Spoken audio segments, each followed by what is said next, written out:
Parents of killers, what is your story? So, my uncle SA'd and murdered his disabled daughter and tried to frame someone else so he could collect insurance money. He got away with it for almost 20 years. One day, I get a phone call from my dad saying that we should expect a family name in the news and why. Edit, my uncle was not my child, and as such, this was off topic. She was mid-teens and developmentally disabled. He tried to frame a supposed hitchhiker serial killer in the 80s, tried to follow the same patterns, but he was caught via a cold case study. Early tests had some of his DNA on her, but protection was used during the SA, and he had a passable alibi at the time. When some of the DNA was retested, they found more clues linking my uncle to the murder, and after checking with said alibi, the person who gave it confessed that they lied. The moment the police came for my uncle, he cried and thanked them for catching him. He admitted the whole thing right away and said that he couldn't handle her anymore, took out the life insurance policy, and did as he did. He's in jail for life and getting at least part of what he deserves there. He has been disowned, I literally mean by every member of the family, and 2 of his nephews have changed at least part of their name that was from his. Next story. Ex-fiancé of one. 7 years together. He started doing meth without me knowing. 5 years and 2 kids in. Tried to get him help when I found out. Left him because he refused it. They caught him in his victim's car. He confessed 12 days into his trial, got life plus 10, said he wanted to know how it felt to kill someone. Now I'm raising our 2 kids. They don't know yet. Don't plan on telling them until they're old enough. It kills me that they will have to live with a burden like that. It's massively unfair. They certainly don't deserve it, and neither did the victim or his family. And off of the meth, he was the type of person who would help the homeless, generous, outgoing, excessively intelligent, and ambitious. How heavy drugs can change people into monsters. Next story. My adopted sister got into a car wreck this weekend while off of her medication this weekend, and she takes it so that her epilepsy is well managed. We don't know why she didn't take the meds, but she seized a grand mal and struck a mother and her 2 kids on a sidewalk or crosswalk. The 2 kids were crushed to death, and the mother is still in the ICU. My sister is also in the hospital, and we don't know if she will go to prison for the accident. Next story. When I was 10 or 11, my younger brother and I were visiting our grandparents, hanging out in the hotel. We were told that our mother had passed and our dad was going to jail. It took a while to realize what happened. I got the full story when I was 15. Dad was sleeping, mom tried to suffocate him with a pillow. He ended up switching it around onto her, resulting in her death. According to newspaper articles, he hid her body in the woods, and according to the police, they would not have found the body unless my dad told them. He was sentenced to like 15 years in prison. He got out of prison about 5 years ago or so, gets caught up in the pharmaceutical drugs, which led to harder things, and ends up getting some heroin with fentanyl laced into it, and ODs. As for me, I turned out okay. I have a hard time expressing my feelings in my relationship, but my fiance loves me and works with me. So I have to say kudos for OP for turning out relatively okay, as they have mentioned, because it's so easy. It really, if you think about your life, it's 1 or 2, 3 different decisions and you'd be on a completely different path. So I'm glad that OP turned out relatively okay according to their wording, and as a partner that is there to support them and love them, because oh boy, this is going to be a rough video, isn't it? Anyway, next story. So, not me, but my mother was in a relationship with a serial killer/predator. In the early to mid-80s, my mom started dating this guy. She already had my older sister with another man. New boyfriend, though, was a dotting stepdad. They lived in Las Vegas. My mom ran Keno, and he was a card counter. She'd helped disguise him because he was blacklisted from most casinos for the aforementioned card counting. Then I came along. They continued to be the little happy, super dysfunctional family until the FBI grabs my mom from work and interrogates her for hours about him. He's an SAer, predator, and murderer. My mom didn't know. She dabbled in low-level criminality, but not that stuff. So splits town with us kids, gets back with older sister's dad. I grow up not knowing this until I'm 14 and my parents divorce, and dad asks for a DNA test for me, and I'm floored. Your dad isn't your dad. It's actually this evil man who's on death row. My mom's a huge drunk and drug addict. She can't even speak to me about this without a full-fledged mental breakdown. So everything I know is spotty. She passed away 4 years ago. I'm going through her stuff and I find some letters from the History Channel contacting her to participate in a documentary about him. One thing that chills me to my core, he used to call her her first victim's name during sex. She swore she never knew until after the fact, and I believe her. Next story. So, most of my family is 99% certain that my cousin murdered his best friend when they were about 12. He's always been a very strange kid, prone to fits of violence. He once tried to beat my other cousin with a canoe oar for splashing him, and his dad has done time for child SA. But anyway, the two of them were alone by a river. My cousin came back and very calmly told his parents that his friend had drowned. The kid had evidence of blunt force trauma to the head, but my cousin said that he had slipped and fell. The DA and medical experts attested that it was not a wound that would have been caused merely by a slip and fall, but my cousin had a great lawyer and got off. I don't hang around that side of the family anymore for several reasons. Next story. My stepson killed one of his bullies in high school. He has a cleft palate and it's a pretty bad one. All his life he's been bullied for it. His mother and I have done everything we could to stop the bullying, but it never ceased. We contacted administrators, moved, switched schools, tried everything. Eventually, we decided on an online homeschooling program. Unfortunately, one of his bullies from his last school knew where we lived. He'd come by and taunt my son regularly. My wife and I were never around because the kid would come while we were working. One day, after my son tried ignoring his previous taunting, the bully figured it must have been a good idea to break in and find him. He threw a brick through our back window, which was in the guest bedroom, and proceeded to attempt to enter. Now, I partially blame myself for what happened next. My son never knew his real father, and so since I've come in, I've done everything in my power to fill in, and we grew pretty close. So I ended up trusting him enough to tell him where I kept my gun. Seeing as how his mother and I worked so often, I wanted him to be able to protect himself if anything were to happen if we were gone. So he grabs my gun, opens the door to where the bully was, and shot him in the chest twice. He died before the ambulance reached the scene. My son, he was never charged for anything, as there was obvious evidence of a forced entry, and the neighbors claimed that the bully repeatedly said he was going to kill my son when he got inside. This happened almost 10 years ago when my son was 15. He's been to so many different psychologists and therapists since then. Something in him changed that day, like he blamed himself. For years, he has tried to isolate himself from the world. He became a very heavy alcoholic and even attempted self-unaliving. He blames himself for taking another human's life, even though he knows his was in danger. Seeing what happened to my boy, it's heartbreaking. I sold the gun, never got another one. To this day, he still has that look of grief and guilt in his eyes. I'm starting to believe no amount of tears will ever wash it away.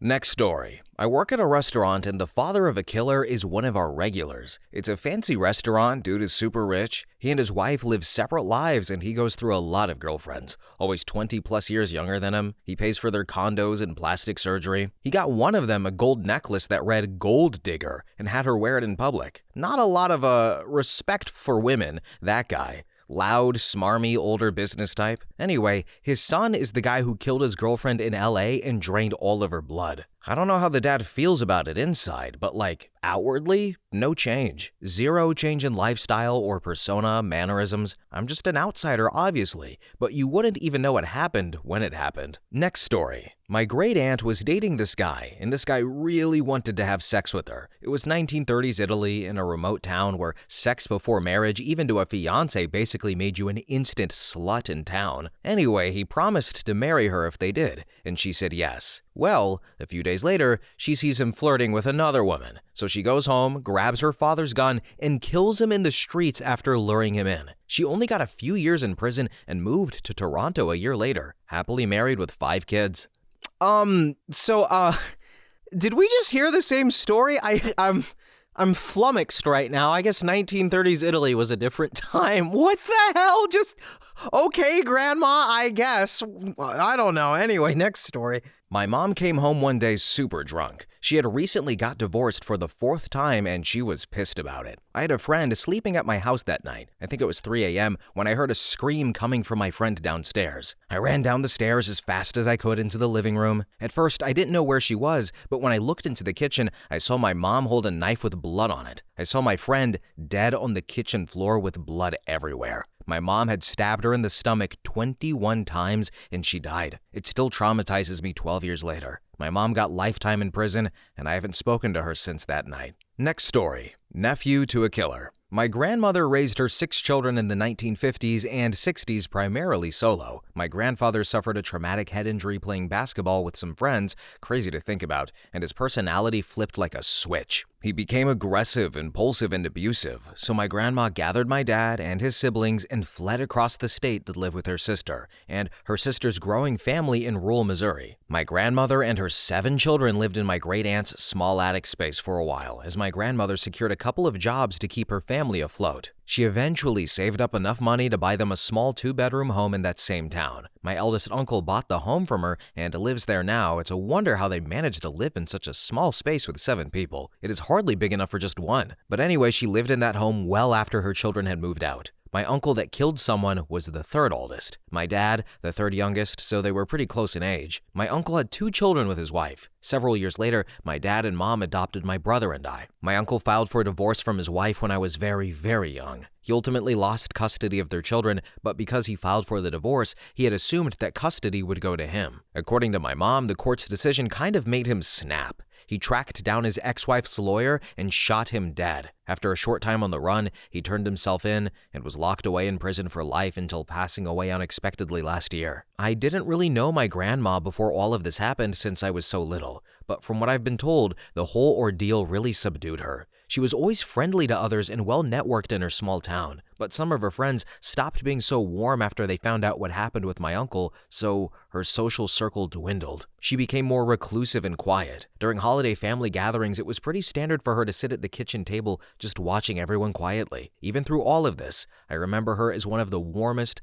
kindest, most generous people I have ever known. Next story. I lived 2 houses away from a murder. It was 2006 and my neighbor immigrated from Iraq. He had a wife and 4 children. The youngest child died of influenza. The following months, I watched this man go to the IDS church for help where they basically said to F off. His wife went off the deep end. The day before Halloween, she stabbed her 3 children to death, took her own life by setting the house on fire while her husband was at work. He buried his children in a cardboard box, then he took his own life. Next story. Throwaway because the investigation is still ongoing. I'm not the parent in this case, just the siblings. I have a half-sister with 1 full sister and 1 half-brother. My relationship with my mom was strained, and I don't know my half-siblings very much. I knew my half-sister had troubles talking growing up, and my half-brother is autistic. My mom died recently, and I got a bunch of info from roommates, family members, etc. She didn't get in trouble because A, dogs are considered property, so there wouldn't be heavy jail time, and B, my maternal grandma paid the roommate to not press charges, plus to cover the dog. I didn't ask how my half-sister killed the dog because the fact that she could even bring harm to a pet made me sick to my stomach. There had also been several domestic abuse call-ins to the local police department because my half-sister was violently abusing my mom. There have been several records of having to come out and check in on things. Then, not long after the dog incident, my mom died. From what the roommate said, my mom and half-sister were fighting because my half-sister did not want to go to school. My mom was already sick and weak at this time, and all of a sudden, it got quiet in the other room,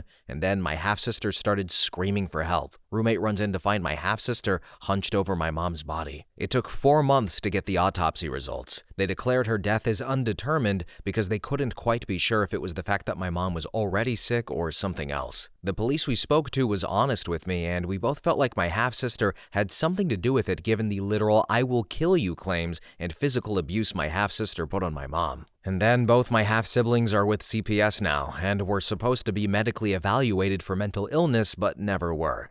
We had 4 caseworkers in 6 months, and it took 2 months to send my half-siblings 1 letter. When we mentioned the entire situation, CPS was shocked. Apparently, the latest caseworker hadn't read the file and had no idea, and is now, half a year later, trying to get a psych evaluation on my half-sister. I'll never know for sure, but given what I know and the records I've seen, I believe my half-sister killed my mom. Next story. Obligatory and cliche not a parent comment, downvote if needed, but I thought I'd share the story of my neighbor. Her son, years ago while on drugs, broke into his ex-girlfriend's apartment and shot her, and her new boyfriend dead, then took his own life. I don't know how she was before, but from what other neighbors tell me, she was relatively pleasant. Now she is completely broken. She's basically a hermit. I've never seen her leave her house, rarely see her outside. I have no idea how she gets groceries. The only time I do see her is when she shouts at people walking their dogs without a leash down the street. Pretty rural neighborhood, no danger there though. She called the cops on me once for it. She's broken, paranoid, and withdrawn from the world. I was mad for a minute when the cops pulled up, but then I realized how tragic it is. Her son ended 3 lives and destroyed so many others. Don't kill people. Next story. Obligatory not my kid, but my stepdad's kids, which we will call Jay. He went on a murder spree. He wanted to kill all of his family members. He successfully killed both his maternal and fraternal grandparents. He got caught midway through the murder spree because he left his great-aunt alive and tied up. She got free after he left and called the police, and his mom, who was next on the list. Jay stole his great-aunt's phone so he could pretend to be her and meet up with his mom. He ended up meeting the police instead. He tried going to other relatives' homes, but it was in the middle of the workday, and people weren't home. Otherwise, he would have killed more before getting caught. He got 100 years with 0 chances of parole. The judge said the sentence was symbolic because by the time it's over, there won't be anyone left alive to remember his heinous acts. Edit: I forgot to mention how it's impacted my stepdad. He turned into an alcoholic for years afterwards. He did everything he could to help his son be a good person and feels like he failed. He blames himself. His son Jay is criminally insane and had shown that countless times over the course of his life. Hell, Jay tried to burn down his school when he was in kindergarten. He had already gone to jail for attempted murder up in Alaska too. Only in the last year or two has my stepdad really gotten any better. He's finally getting close again with his daughter, and the drinking has slowed, some in part due to my mom. I just wish he would go to therapy and get proper help. It's unlike him to seek that kind of treatment though, because he is a very private person and that goes against his nature. Next story. Throwaway, but my wife saw me crying reading this thread and thought it might help to share the story. It wasn't my child, but my dog who murdered a young child. Standard, nicest dog in the world, never saw this coming statement. She really was. Never had an incident, never bit anyone, and was great with kids. So we were having a cookout, everything seemed normal. Most of the time the kids would end up in the back of the house because it had AC, while the adults hung out in the backyard cooking, drinking, etc. We had 2 dogs. Both were mutts, both were shelter dogs. Not sure if it matters, but it's always brought up, and I'll never forget the screams and kids running from the back door to the backyard. I was on the grill, and my wife ran in with a few other parents. Things start to go into a blur here, I apologize, and I kind of figured it was a random accident of kids being kids type deal. And one thing I will never forget is my wife shrieking my name. I bolted inside to see my wife wrestling with the dog while it had this poor child in its grip. I rushed the dog, and almost as soon as I grabbed her, she let go. My wife picked up the child and was holding him. At this point, other parents rushed in, including the child's parents. And I'm sorry, I don't remember much here. I just remember holding down my dog while people ran around screaming, crying, and trying to help him. Still, when the paramedics arrived, I had the dog pinned down to the floor. She didn't try and move once. She knew what she did. The child was rushed to the ER, but was pronounced deceased not long after being there. We were heartbroken for the family, obviously. The dog was surrendered and was put down. A few nights later, the husband showed up at our house intoxicated and wanted to talk. When I stepped outside, he punched me 3 or 4 times, and I fell down to the ground. I pretty much fell on him trying to defend myself / being very stunned, and he collapsed onto me, embraced me, and we both started crying. We laid there on the front porch for an hour crying into each other's arms. Next story. I'm the son of a piece of crap who tried to kill me and almost killed an elderly woman. So the story about me is when my mom and POS were still together, he liked to do my bottles.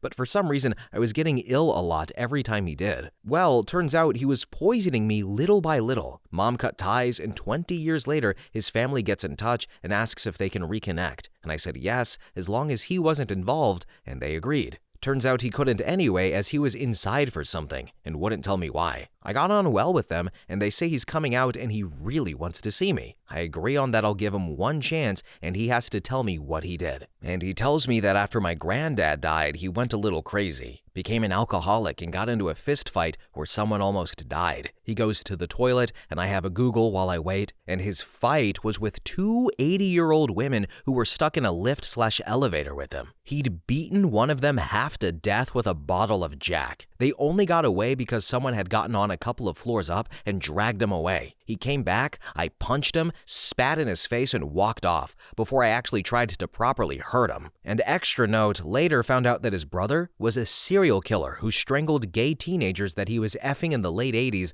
to hide the fact that he was gay. Next story. Not for me, but the friend who did isn't on Reddit, so... A very large friend of mine is basically a violence magnet for some reason. Like a perfectly random guy in a bar stabbed him with a box cutter once. No explanation, just a box cutter, and then he got clobbered. A while back, 2 guys in his neighborhood broke into his house during the day. His guest was looking for stuff to sell for drugs, and his dog was barking at them before he even got into the room they were in. One of them shot at his dog and missed as he rounded the corner, and he basically beat one to death, and the other one ran off with broken bones. He was okay, and the dog was fine though. No charges were filed, and while he was a little shaken by it at the time, he didn't really feel bad about it ever. He was protecting his dog's life, so no real guilt. But he's not the sort of guy to internalize that sort of thing. Okay, so I just want to butt in here on one that is less depressing comparatively speaking. Have we gotten one story that actually meets the criteria? I guess the closest we got was step parents, but have we had a biological parent say my biological kid ended the life of somebody? Not that I want that to happen, but let's be honest, that's the whole thread here. I'm just realizing we haven't gotten one yet. But anyway, let's see if that happens. Next story. So, my cousin stabbed someone after an argument. Apparently, he and a friend had an argument outside of an apartment complex, but they seemed to have parted ways okay after the initial argument, but within minutes, my cousin chased him down and stabbed him to death. My cousin has a different last name. However, since our maiden name is pretty famous due to an actor in our family lineage, he's using that last name in his court appearances. I can only assume because he thinks it will help. Side note, I haven't seen this cousin in 30 years. Next story. Obligatory not me or my kids, but a neighbor whose son murdered his parents 5 houses down from me. I was young at the time, but it's one of the most gruesome things I've been around. Lived next door to an older couple with a son who was roughly mid-20s, but I guess he just lost his marbles in an argument, left the house, took the car, and was gone for a few days. He came back and stabbed his dad over 30 times, and the only reason he didn't kill his mother was she was at the store. They were the sweetest old folks. Next story. I was 3. My grandparents had full custody of me. My dad was a heavy drug user and alcoholic. From my understanding, my mom was too, to an extent. But my dad was way worse. My mom also had a lot of health issues. I'm not sure all of the details of her health though. She was bipolar for sure, and was on several heavy meds which she often let my dad use. She had a disability with one of her hands, but she was a very beautiful and kind woman. She was the kind of person, if she had $10 and went to the store, everyone was going to get something when she got home. Well, my dad killed her one night. Not sure the story of that. All I know is that he chopped her up partly. Couldn't fully disremember her, but he tried. I think he got her head partly off and an arm and made a big gash from hip to hip. He hid her in our trailer closet for 3 days, and my grandpa eventually suspected that it happened, and he called the cops. According to the neighbors, the next day he came over and drank beer and watched football and didn't even seem to be changed of a person at all. I'm now 21, and my dad is going to be serving at least another 8 to 10 years in prison. He had the chance for parole after 15 years and was denied, but he could serve his whole life. Up until I was 18, I could and did visit him. I didn't really like to though, but I did it to make my family happy. I didn't know how to feel about him, and I still don't, to be honest. I had my visitation rights taken away at 18 since I was a victim of his crimes. I could have it overturned, but not really wanting to, honestly. Now he only calls when he wants money. Gets well over $1,000 a year from my grandma. I was lied and told it was basically an accidental death until I Googled my dad's name when I was 11. I didn't speak to him for over a year,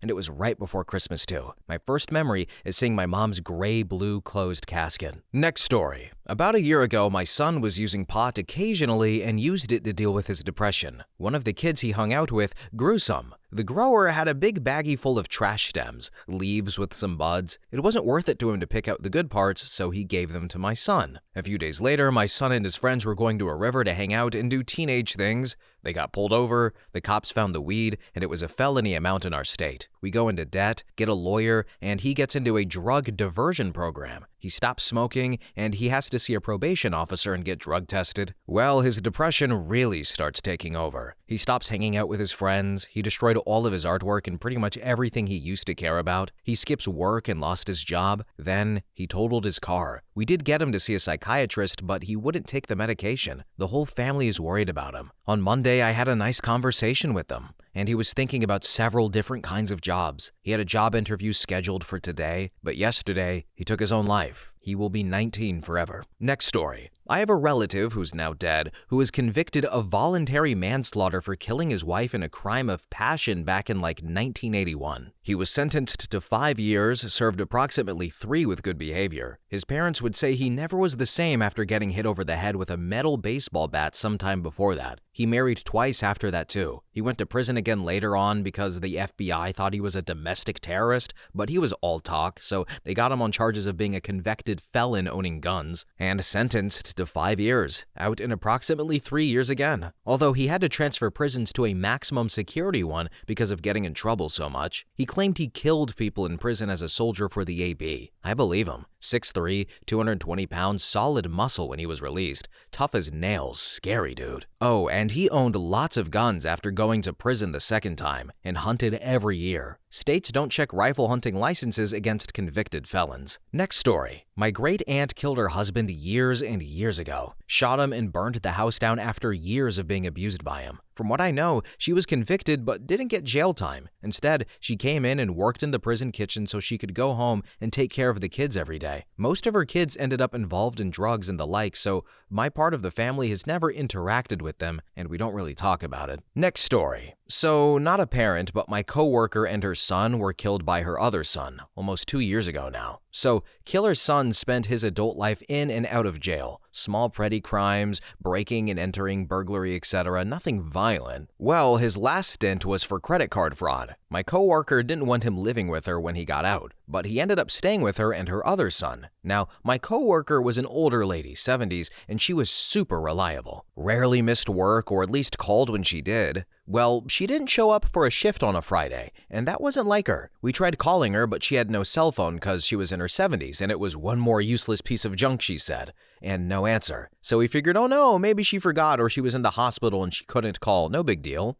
But something in my and my boss's chest didn't feel right, but trying not to let our years of forensic files get the best of us, we brushed it off. Well, come Monday, still no call, no show. Now I'm freaking out. So we had the police go over and do a wellness check. 4 hours later, we saw on the news that they had found 2 bodies in her neighborhood. I had given her rides home from work a million times as she didn't drive. Car was gone, credit cards were gone. They found her killer's son in New York, picked him up on a parole violation. I still feel sick about it. She was such a nice lady. She didn't deserve that. Next story, since everyone's mentioning their killer cats. So, not my cat, but my brother's. He was meant to be an indoor cat, but it's hard to contain him. Occasionally, we'd find dead but whole birds around outside. Then once, when my son was headed to his outdoor playhouse, I noticed an odd substance like fur all around the inside. I had him play on the other side of the yard and investigated. Bits of rabbit everywhere inside the playhouse. Decapitated, degutted. Found a rabbit head on our doorstep once. That cat is a monster. Next story. My dad's paternal grandfather was a serial killer. He killed over 7 people that we know about, including his wife, my dad's grandmother, and even tried killing 2 of his sons on numerous occasions. We all know this because besides being an evil mofo, he also took pride in his actions and bragged about it to whomever would listen. Good riddance to him. Next story. Not my parents, but my husband and I knew a guy who starved his 15-month-old to death. Basically, we knew this guy for a while. My husband worked with him and we were fairly good friends with him and his wife. Apparently, there was some trouble in the marriage and his wife left him and took their little boy with her. But she soon realized that she couldn't support the baby financially, and so her husband came and got the baby so he could care for him. And he kinda went off the radar for a while, and we didn't see or hear from him, and then one day he messages us asking to hang out. It was kind of out of the blue, but we agreed, and he comes over without the baby, said he was at the neighbor's, and makes some unsettling comments. He gets a few weird phone calls while there and then finally leaves. My husband and I thought it was odd, but he was always a bit odd, so we just let it go. Then, like 2 days later, his wife calls me, absolutely hysterical,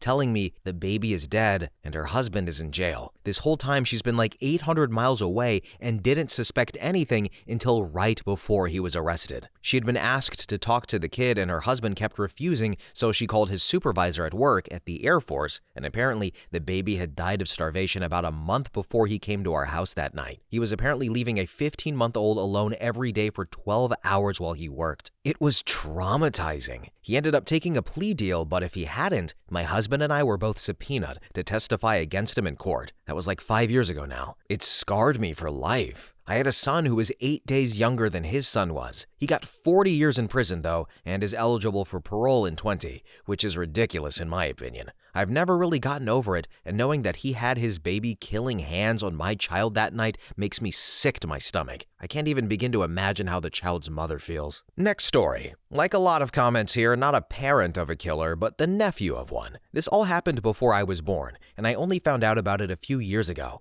My uncle was always a really weird guy, but ultimately he was pretty harmless. He could never hold down a job, still lived with my grandparents, and rarely left the house. He definitely had an undiagnosed mental illness, and had the mindset of a 12-year-old going into his 30s. He spent a lot of time just watching cartoons and talking to himself. One day, he got into a fight with my grandpa. Things escalated pretty quickly, and my uncle went into the kitchen to grab a knife. He attacked my grandpa and stabbed him multiple times in the chest before cutting his head off with the knife. He then grabbed a lamppost, went into the front yard, and started pretending the lamppost was a gun. He was screaming at the neighbors, yelling that if they got any closer, he would shoot them, all while covered in his dad's blood and still carrying his severed head. Somebody called the cops, and he was in a short standoff with them before he was eventually arrested. After that, I don't really know what happened to him. I've tried looking up the story, but I can't find anything on it. I was never told his name or my grandpa's name, and I do not know where or when it happened. I've never talked to my grandma about it,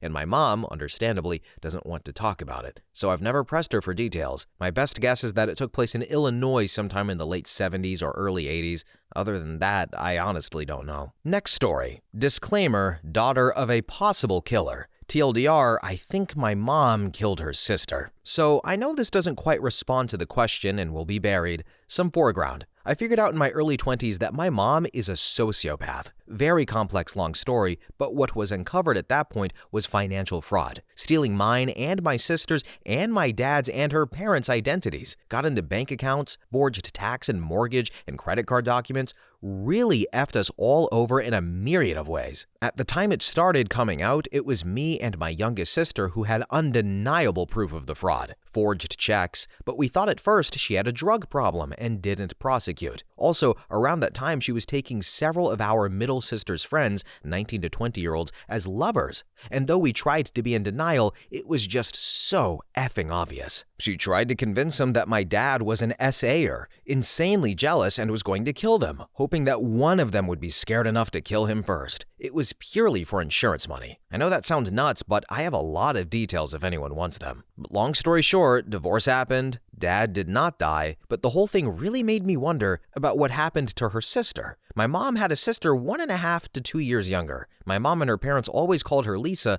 but I just recently figured out her real legal name was Elizabeth. Lisa died when I was a bit shy of a year old in 1980. Now, when I was growing up, all I ever heard about Lisa was, from my mom's parents and my dad, that she died of an undiagnosable blood disorder, and/or, from my mom, that Lisa was one of the earliest AIDS victims and that she got it from using IV drugs because she was just generally an addict and a junkie. But here's what's weird. One, my mom never ever told us anything positive about her sister. It was all, oh, well, she was a junkie and she was using needles. It's sad, but she got AIDS and died. But then on the anniversary of Lisa's death, she'd get plastered and fake cry about how she was an only child. Then two, later in life, around the time and shortly after I quit speaking to my mom, I actually spoke to her mother. Her dad was dead by then, about Lisa. Her description of Lisa's decline does not match up at all with the progress of untreated HIV. It wasn't infections, wasn't cancer, was fairly sudden multiple organ failure, went on for a few months. The doctor said blood disease because her hemoglobin wasn't moving oxygen properly, but it was kidney and liver shutdown that killed her. 3, it's just pretty unlikely that a white woman in Pennsylvania suburbs would be one of the first people to have AIDS deaths in the US. I mean, this is 1980, and I totally get that it's possible, but I spoke to her mother and my dad, and they said she just smoked a little pot like everyone did. Obviously, she could have been hiding a serious drug problem, but the only indication I have of that is from my mom. 4, why the F would my mom harp on this drugs AIDS narrative? Is that really how you want your children to think of their deceased aunt whom you ostensibly love? Literally, the only other story she ever told me about my aunt was that she, mom, accidentally dislocated Lisa's shoulder when they were kids. What the hell? Then 5, so this is according to my dad, who is a very smart dude, but I think a bit of a narcissist, so not sure what to trust. But anyway, parents were married early, 19. They were living out west while he was in grad school. He was effed up with mom going out and doing coke all night, had divorce papers ready, a huge thing because he was Catholic, and she, surprise, gets pregnant. I'm convinced she put a needle through the condom, and it broke. There was no plan B back then. He'd never abandoned his child. He stayed, I was born, we lived there till I was almost 2.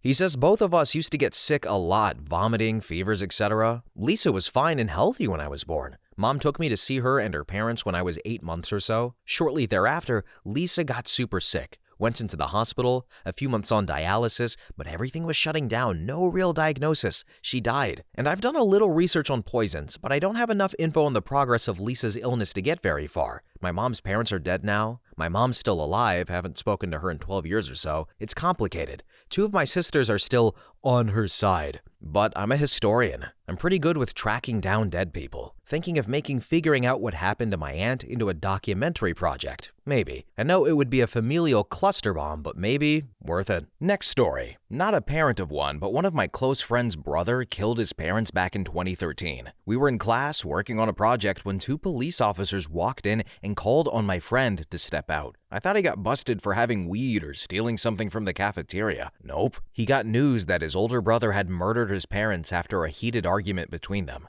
I didn't read about it out of respect for my friend, but recently when I Googled it, I found out that he murdered his dad with a blunt object and strangled his mom when she was asleep. He then rolled the bodies in blankets, stuffed them in his car, and drove it in the middle of nowhere. The neighbors called the police after hearing suspicious noises, and when they came to arrest him, they said he had a smile on his face. I met him once at a party, and to me, he seemed like a pretty chill-back dude, so hearing that crap made me feel uneasy. Next story. So this is a bit of a stretch from parent, but my professor is personal friends with Jeffrey Dahmer's mother. She's a criminal psychologist as well. So she mentioned that Dahmer's mom still called her little Jeff and tried her best to still look at him as her son and not a monster. When he died in prison, she was devastated, wanted the brain to be studied to help other people. I don't recall her stories exactly, but I think the father was more jaded and destroyed his brain before the mom could get it studied. Next story. I'm not a parent, so it's not about my child as I don't have any, but my brother killed someone once. Apparently, it was self-defense. His girlfriend was SA'd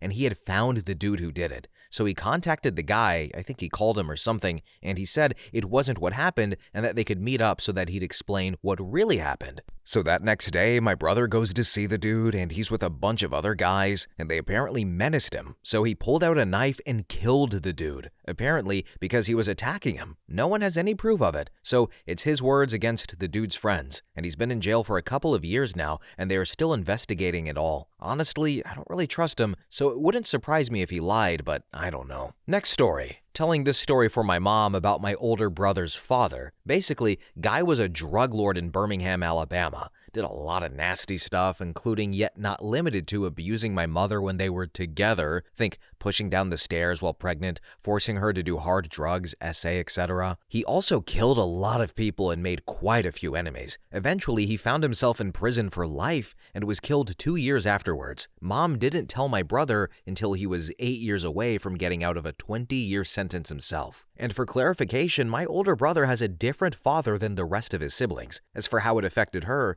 she was terribly withdrawn and a cold person for a few decades. Took her until 15 years ago to have gotten over it, whereas she was 16-ish when she first had to deal with it. Also, made her family totally distrust my father, as, for my mom's own words after he passed away recently, he was too good to be true, considering where she was coming from. Next story. When I was a kid, my aunt was dating this guy, and I'm not even sure for how long, but I remember meeting him. Then, a few years later, I remember hearing that she left him because he was essaying her daughter. Well, a few years back, the story comes out that he had tried to pick her up from a curling camp, yes, we're in Canada, and he was trying to kidnap her so he could take her out to the woods so he could SA and kill her. How do we know that? Because he ended up doing it to someone else. She suffered a lot of PTSD since she found that out. I hope that guy gets what's coming to him in jail. Exactly what he tried and did do to little girls. Jerk. Next story. My younger cousin pulled out in front of a motorcyclist on her 17th birthday. He hit her, flew into a field, and died. Her mom, my uncle's now ex-wife, just posted on her Facebook page that Robert Downey Jr. meme that says, "When you think you ran over an animal, but it was just a person."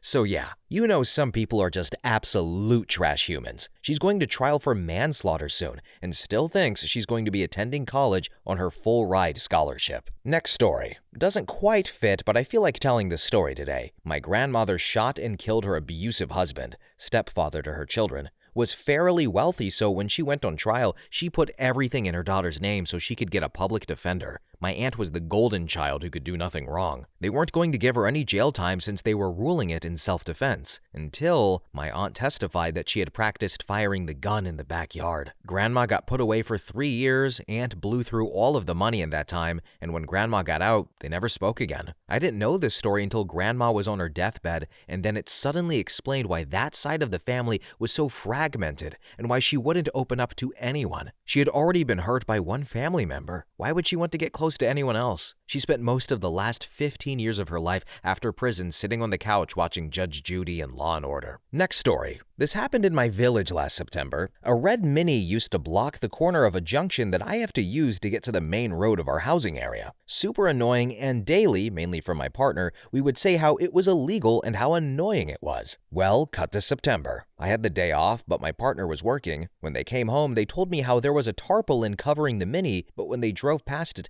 the wind caught it and you could see paint on the car. They said that they thought it looked like it said cheat or cheater, but was unsure. Then we both had a few days off of work, so we didn't leave the house, but my partner saw the news on our second day off, and it said there was a murder in our village. Now, nothing happens in this village. Very cliche, I know. After checking the local news, the story goes like this. Woman thought her partner was cheating on her, so she painted the word cheater on the car and then smashed it up. She then covered it and got it scraped it all in the day. He comes home, they argue, and soon after she stabs him once in the chest. He then leaves the house and stumbles out onto the road. She calls 999 and tells them that he stabbed himself. When the police arrive, she is seen cleaning the blood off the door while he is dying on the road 5 meters away, and the knife used to stab him was found in a small unused drain in their back garden. And the sad thing is that she has a child. She's been found guilty and sentenced to minimum 14 years. As a kid who had a parent in prison and another parent who didn't want custody, I really feel sorry for the kid who now has had their world turned upside down and no mother for 14 years. It was weird still seeing the guy's blood still on the road the next 2 days. It's not the most interesting story,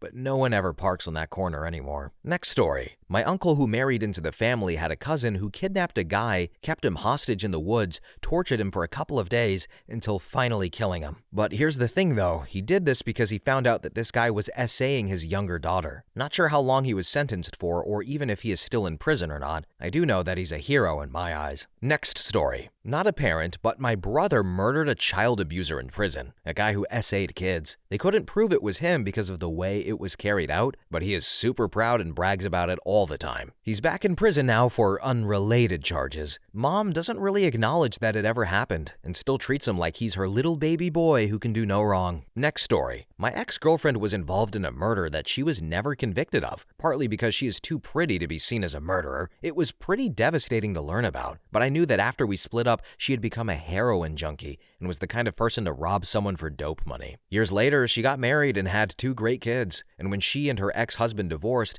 she and I ended up back together. She had me fully convinced that she was always innocent and that she was a completely different person today. And while that may be true to some extent, it didn't take long for me to realize that she is full-on antisocial personality disorder, aka psycho. She is a master manipulator and gaslights like a freaking pro. I got the hell out of there pretty quickly and let her know in no uncertain terms that there was no way in hell that we could ever be together again. Next story. It sucks because I actually have a relevant story if you dilute parent down to relative, but it's so effed up, and identifying that I can't share it. Wonder what other stories people are sitting on that they'd toss out if the internet were genuinely anonymous. Edit. This was originally supposed to be my burner account. Making a throwaway won't cut it. The kid's still a minor and my wife and I are in the middle of stepping in to try to foster them, so it would be a colossal F-up if someone found me blabbling private info about them online. Maybe someday they can talk about their own story when the situation isn't so messy and immediate. Till then, there aren't enough VPNs in the world. What I can say is that their intentions weren't terrible, and even though it wasn't an accident, sometimes when you grow up in a certain kind of situation, your reality is a bit separate from most people's reality. He genuinely believed that killing the victim would send them to a better place. The start of his life makes the conclusion seem reasonable. All I can feel about it is speechlessly sad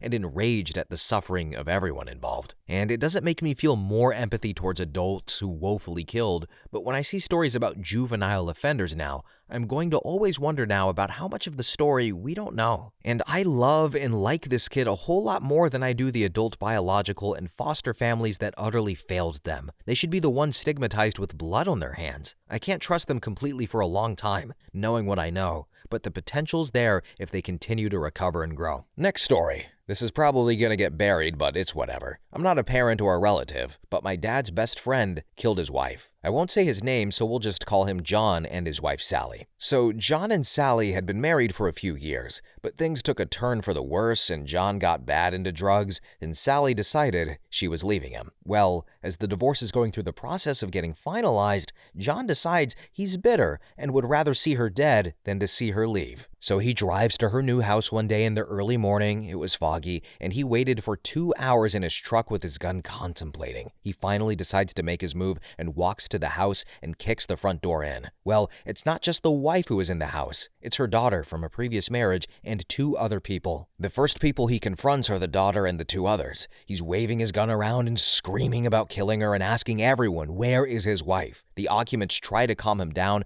but he pistol whips one of them unconscious and walks off in the house to find his wife. The other 2 occupants run off to the bathroom and hide, leaving the other person laying down unconscious. He finally finds his wife in her bedroom, hiding by her side of the bed, and she's begging for her life. No, John, please, please, John, I don't want to die. Please don't kill me, John, please. And he shot her in the neck and shoulder and let her die from blood loss. Then he ran out of the house and disappeared, and he hasn't been found. This happened about 8 years ago. It was a pretty big thing in my community because it was the first murder in 25 plus years, and it wasn't even big enough to be put on America's Most Wanted. Next story. An old coworker of mine helped in the murder of her own mother. It happened while she was employed and she was caught and sentenced. If I have the story correct, she got pregnant by her then boyfriend. Since she was only a teenager, her mother suggested getting an abortion and really disliked her boyfriend. Her and her boyfriend decided that the only solution to this predicament was to murder her mother. So they go get some friends, and they just did that. The mom was beaten, stabbed, choked, and thrown into the trunk of her own car. The body was left inside the trunk, parked where she worked. I obviously never spoke to her afterwards since she's now facing 50 years, but she definitely did not give off vibes of being a killer. She was super weird and eccentric, not liked too much, but rather tolerated. High energy type person. But it's still weird to know that we worked side by side for weeks. I can probably find the article if it's not against this subreddit's rules. Next story. I was a lab partner with a girl who murdered her husband, chopped him up and scattered the parts. She and I were lab partners in college. She was very religious, well-spoken. She talked about her dad being very active in the church,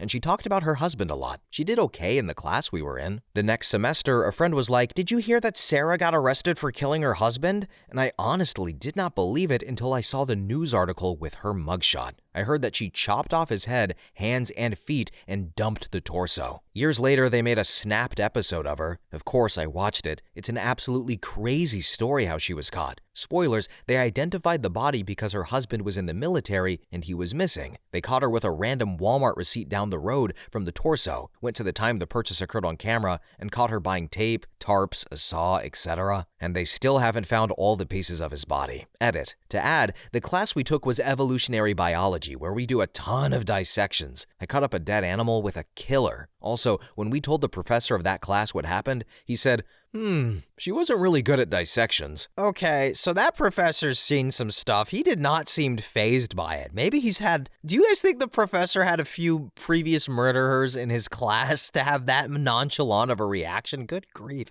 This video is dark.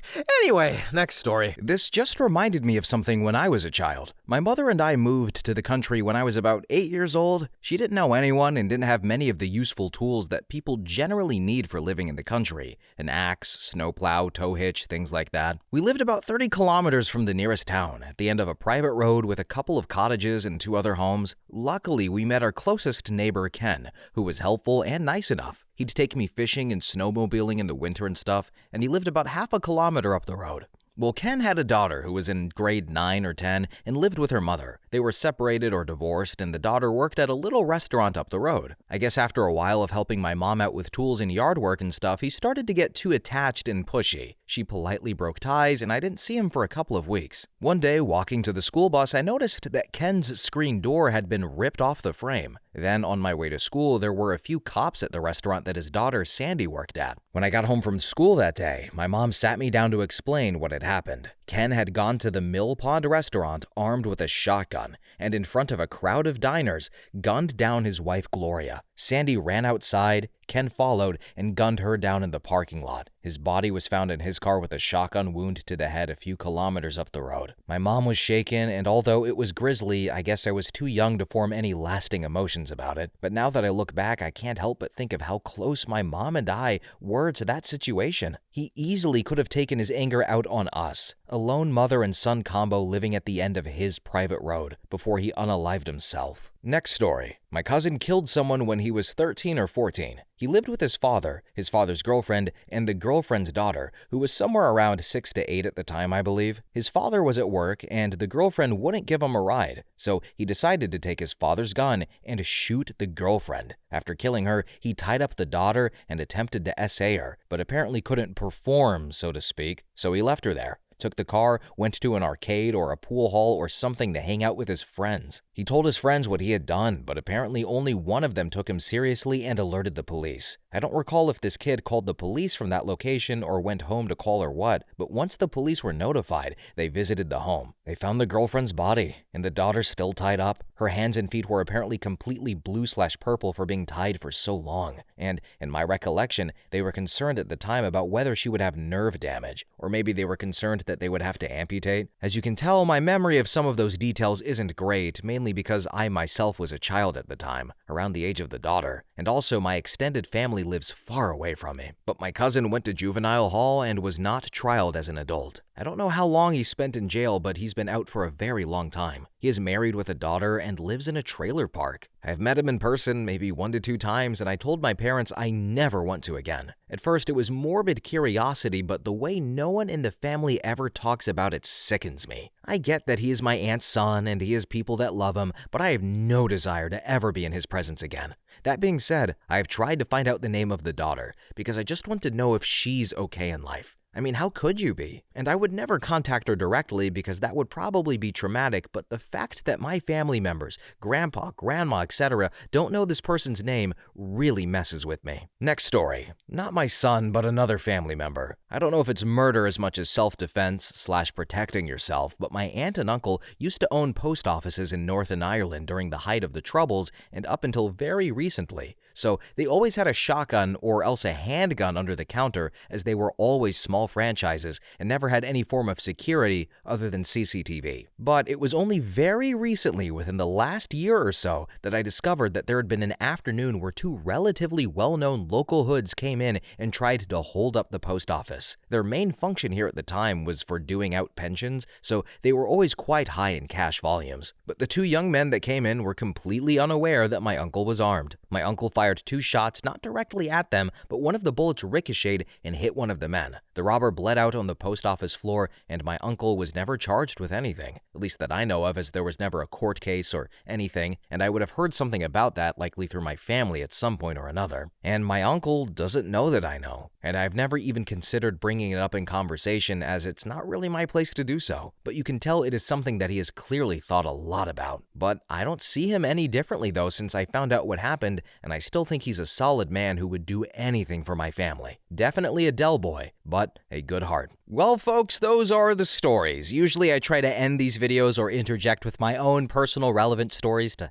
add to the video, but thankfully I cannot relate to this video. And I really don't think that we got a single actual parent, unless it was one of the first stories, I don't recall. But yeah, these videos are kind of hard for me. I'm not really big on the true crime murder stuff. I suppose I've gotten used to it having done a few of these darker videos by now, but these aren't my favorite, but I try to make them entertaining and narrate them for you guys. But hopefully you guys enjoy these, and hopefully you recognize that there's some crazy people out there. But anyway, guys, thanks for watching. Have a really good day, and bye-bye.